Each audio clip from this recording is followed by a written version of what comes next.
Europe 1, le journal de l'écho.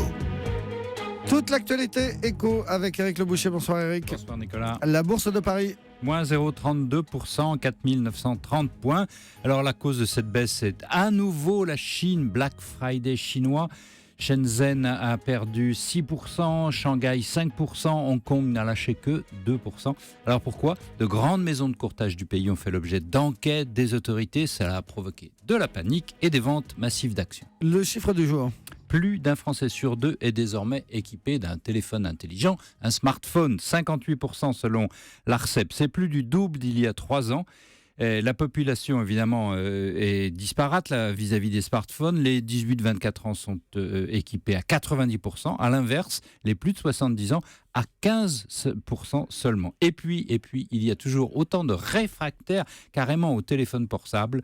8% des Français n'en ont pas. Le fait du jour, Éric, c'est la COP21 qui s'ouvre donc ce week-end. On a vu que des entreprises avaient basculé dans la lutte climatique. On en parlait hier, mais ce n'est pas encore le cas pour le monde de la finance. Dites-nous pourquoi. La finance aimerait bien, je dirais, mais il y a beaucoup d'obstacles. Elle aimerait bien parce que, comme ailleurs, il y a une prise de conscience des coûts futurs que va représenter le réchauffement de plus de 2 degrés.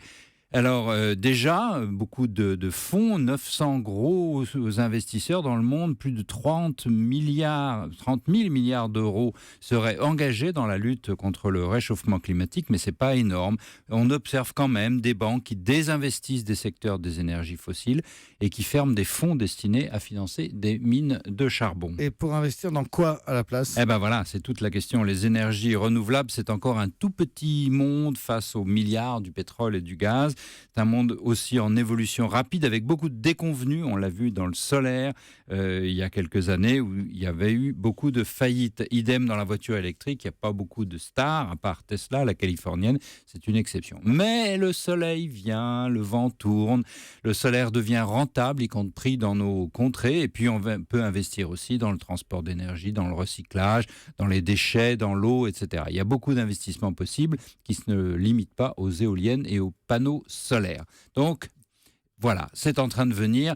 Tout va dans le même sens. Tous les acteurs économiques se rangent peu à peu, les uns derrière les autres, derrière la cause climatique. Le journal de l'écho avec Éric Le Boucher.